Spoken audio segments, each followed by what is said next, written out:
Ukrainian forces are making further gains in the south, pushing toward the occupied city of Kherson.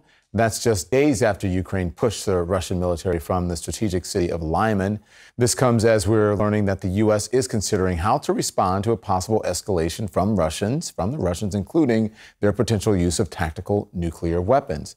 Fareed Zakaria, the host of Fareed Zakaria GPS, joins me now. Good to see you. Pleasure, in person. Yeah, in person, it's great. Listen, so Russia is trying to make the territorial claim, but clearly they are facing these major setbacks in the conflict. We're going to roll this video because you can see, Fareed, that the Ukrainian troops driving through the newly reclaimed Lyman. How do you see Putin's sham referendum playing out on the battlefield? Well, it's looking a bit of a disaster right now because Lyman is strategically really important. It is a key logistical hub. So the fact that they've got it makes it much easier for the Ukrainians to keep moving in the east. Kherson is where the heart of the battle is. If they win in Kherson and they're moving forward every hour, they've gained 20, 30 miles, which sounds like a small amount, but it's actually a lot. It takes a lot to move 20, 30 miles. Kherson is the heart of the battle because if they start moving through the Russian positions south, it means Ukraine will will be a viable country no matter what happens afterwards because they get back their coast. It becomes impossible for the Russians to take Odessa, or it becomes very, very difficult. So it's almost like a pincer movement. This is very, very important. This is probably, we're witnessing the turning point of the war if the Kherson advances continue. Because if the Ukrainians can keep moving, they're essentially driving the Russians out of the most important gains they've made in 2022. There's a whole bunch of stuff they did in 2014 and 15, which is a separate issue. But of the stuff they took this year, Kherson was, this area is the most important in the south. It's what blocked access to the sea. It's why the Ukrainians couldn't export their grain, export food. So if they're able to continue to do this, it's huge. And as you say, Putin says he's annexed territories, but then his spokesman says, we don't know exactly how much we've annexed. But we have to have discussions with the puppet rulers of those regions. But one of those puppet rulers, by the way, seems to have just been assassinated. So they'll have to find somebody else to have a conversation. So I think you'll get this question. So then what's going on with Putin? Where is he? Because if he does not have an understanding of what's going on, right, and he is the guy at the top, right, he's the puppet master there, then does anyone really have an understanding of what's going on? You'd have to imagine what's happened here. It's a highly centralized power structure anyway. You know, in those kind of highly dictatorial, highly centralized power structures, bad news does not go up. Who's the person who wants to go to Putin and say, your idea to invade, to take Kyiv was a bad idea. Your idea to do this, these were all bad ideas. So that's not what he's hearing. He's hearing probably the most sugar-coated version of all this. But at the end of the day, the thing about war is if you're losing territory, it's very hard to sugarcoat that. But, so to add to the last question, so now he's been ratcheting up this sort of nuclear, right, this saber rattling and these tactical nuclear weapons. And sources briefed on the most recent intelligence is telling CNN that they've been developing contingency plans, the U.S. The U.S. is taking this very seriously. Oh, the U.S. has to take it very seriously. Look, Russia has 2,000 tactical nuclear weapons.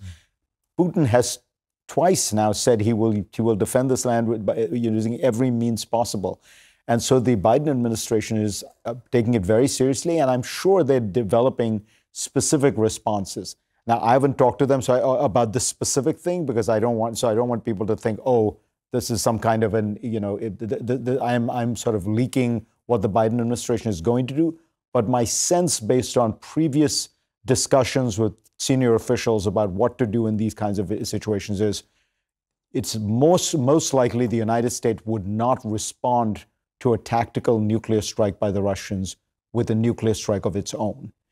It would not, the idea is they may behave irresponsibly.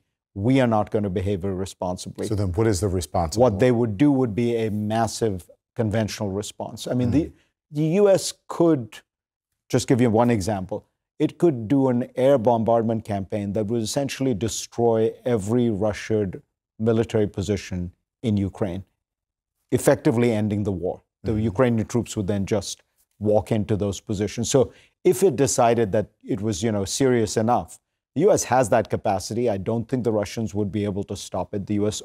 has much better air capacity. Yeah. But they wouldn't use nuclear weapons in response. Listen, we just talked about it, but I think it's important to hear that this is a former CIA director, David Petraeus, when he said, when he was asked about how the U.S. would respond. But we talked about it, but let's hear it.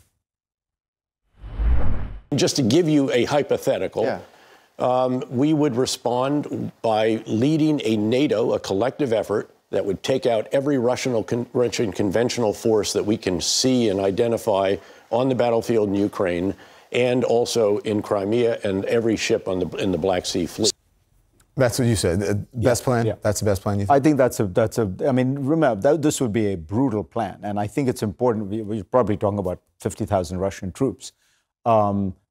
I think it's important to communicate that to the Russians. And last week on my program, Lloyd Austin, the Secretary of Defense, indicated that he had communicated to his Russian counterpart the nature of the American response, probably obviously not the specifics of it. So I think the Russians are aware. My own sense is, look, we've all gotten Putin wrong, but right now, I think Austin said this, which I think is correct. He's going to try this mobilization first. It's been a very politically painful thing. It's been very unpopular in Russia, 300,000 new troops. Remember, none of them are out there yet. Right. So first he's going to try that. He's going to see, and this is why the Ukrainians are going to have to keep pressing forward, because the Russians are going to try and take back the ground they're losing using these new troops. So the Ukrainians have to keep pushing forward. But I think they have a fundamental strategic advantage. It's their country, which means, when you have a conquering army come in, the conquering army has to keep lots of troops in all the cities it takes because it's holding these cities against the will of the people. Mm-hmm. When the liberating army comes in, it doesn't need to do as much of that because the people are securing the city for them. I mean, we saw this right. in World War II when the Nazis would take cities. They had to use huge numbers of troops to hold them. The Allies didn't. Does Russia have that number? It does, theoretically. I mean, it could, if it did more conscription. Yeah, it's a big country, 150 million people. So, I mean, they have 300,000 called up now. They could call up another 300,000. Or if they were more organized, perhaps? Well, the whole thing has been the incompetence, part of what we're seeing here is, Russia, I think Kissinger said this, Russia as a military power its reputation has suffered a devastating blow. Remember, what was Russia's claim to power? Oil and guns. Well, what we're seeing is that the Russian military is just not that good. So, I tell my friends in India, Indian military has bought for long decades all of its advanced military equipment from the Russians. I say, are you watching how this stuff is performing on the battlefield? Are you really sure you want to do this? I predict that in the next 15 years, the Indian military will start buying a lot of American and French and British stuff and try to phase out of the Russian stuff. This has been a devastating blow to the Russians. Their military equipment doesn't function. Their men don't want to fight. Their soldiers don't want to fight. No, it's a disaster, but that is why your question about the nuclear weapons is so relevant, because Putin is not going to sit still. He's going to fight back. My guess is he'll first try to take out Ukraine's energy infrastructure. In other words, bomb the power plants, put those cities into darkness in the winter.